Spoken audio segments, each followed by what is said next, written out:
Dito tayo ulit sa another episode ng Salon de V.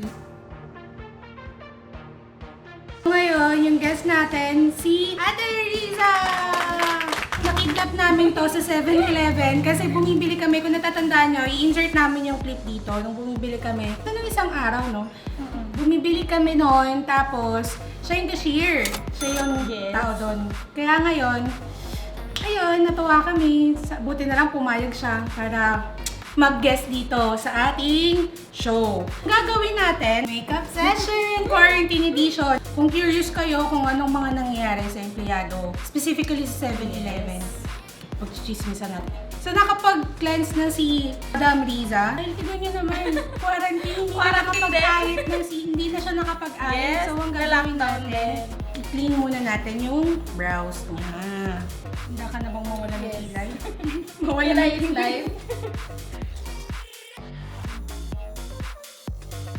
Tulog na siya. Aray ko.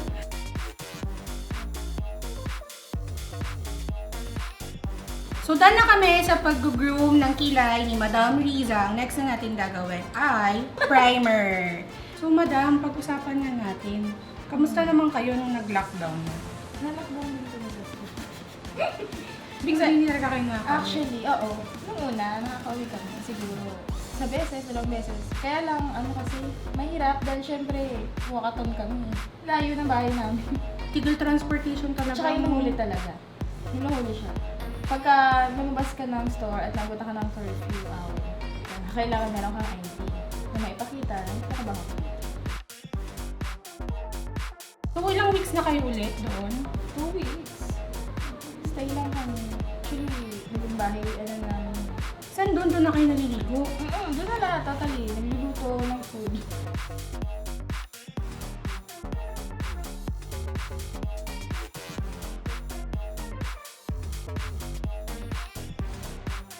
Duty ka ba? Yes. I-duty ko na to.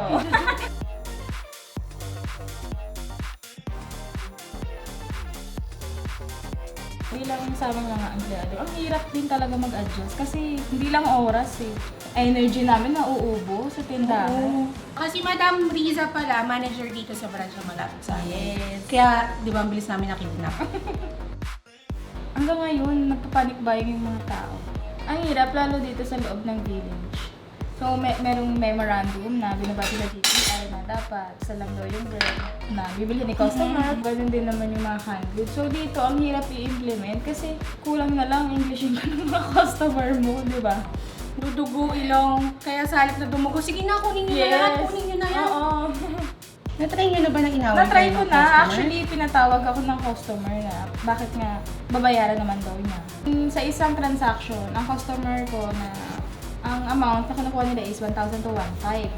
Kaya kayo, maawa naman kayo sa mga staff na nagtatrabaho at sumusunod Yes. lang sa patakaran.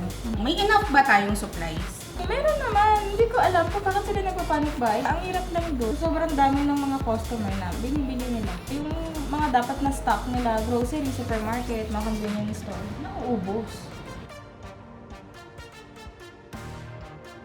Pwede ba yung may makeup sa akin? Paglabas ko dito, mukhang single. Ayan, yan, yan, yan, yan, yan, yan, yan, yan, yan, yan, yan, yan, yan.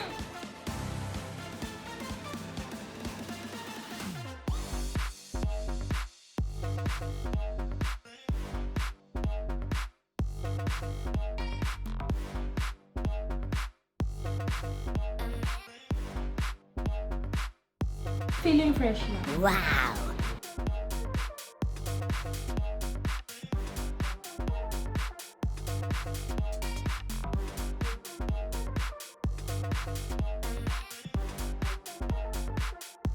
Kaya syempre, saludo din kami sa mga frontliners natin. Thank you. Kahit na meron ngayong quarantine, hindi sila nag-day off para lang pagsilbihan tayo, guys. Tapos aawayin nyo lang.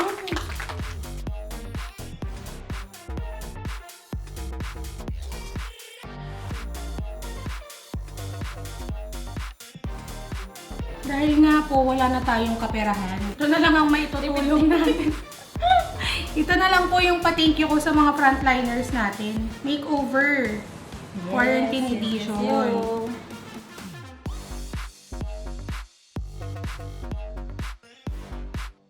malaking nagagawa ng ng eyelashes talaga sa mukha. Bukod sa kilay, yung eyelashes talagang... Nag-express kasi siya ng diba? Ano gusto mo i-express mo dyan? Ano naman ang gusto mo i-express dyan? Wala Paliwanag naman. mo.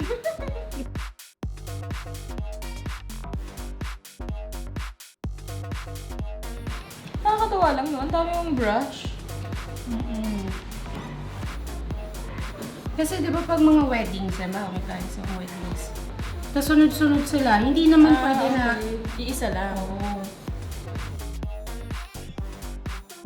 Actually, ang hirap mag-isip ng pagkain namin sa araw-araw. Kasi syempre nasa loob lang kami ng store. Ano yan? Namamalengke kayo? Dito lang din sa loob. Sa village. Kaya po yung mga nanay dyan, naiintindihan po namin kayo kasi ang hirap po talagang mag-isip ng pupulamin. So, Totoo yan, totoo.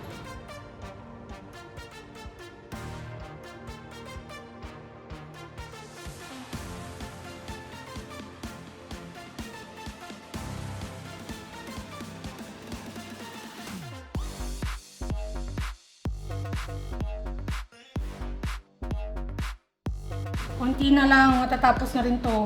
Sana matapos na rin ang quarantine. Oo nga, ang hirap. Diyan, di ka ba nahirapan sa part na yan? Mahirap. Ay! Ay! Ay! Ay! Ay! Ay! Baka mabura. Ay! Ay! Ay! Ay! Pakak.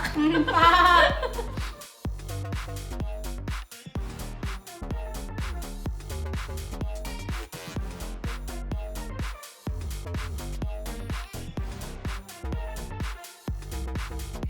Gusto ko yung pag nakita ako, wow, gandang ka-hair.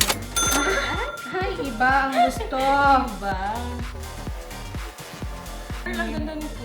Ano color? Ano ba yan? Yung mga ganyang color lang, yung mga pang-birthday yung na gano'n. Ang ganda.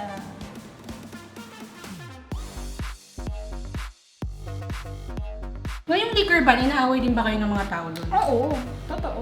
Ano nga naman daw ang gagawin na nila kung di mag-inom na lang, diba? Actually, kasama nga pati cigarettes nung kailan. Uwe! Kasi kahit order namin siya sa supplier, hindi rin nagpa-provide.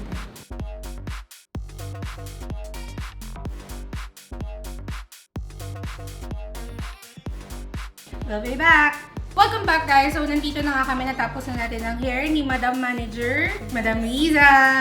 Ano ba pwede na tawag dito? Pang night shift? 7-Eleven Quarantine Edition! At alam ko nag-enjoy din kayo sa aming chismisan dahil basta Pinoy, present! Hindi naman kailangan talaga totally dapat mag-panic guys. Kasi syempre, andyan na yan eh. Hindi na mawawala yan. So, syempre mag-hoard ka ng food. The more na nag-hoard ka, paano naman yung iba? Hindi naman lahat makaka-afford ng ganon. So yun lang guys, ingat lang. Face mask na lang, ganun. Kahit di makikipaghalikan, mag-face mask pa din kayo, okay? Ay syempre, pray, huwag kakalimutan.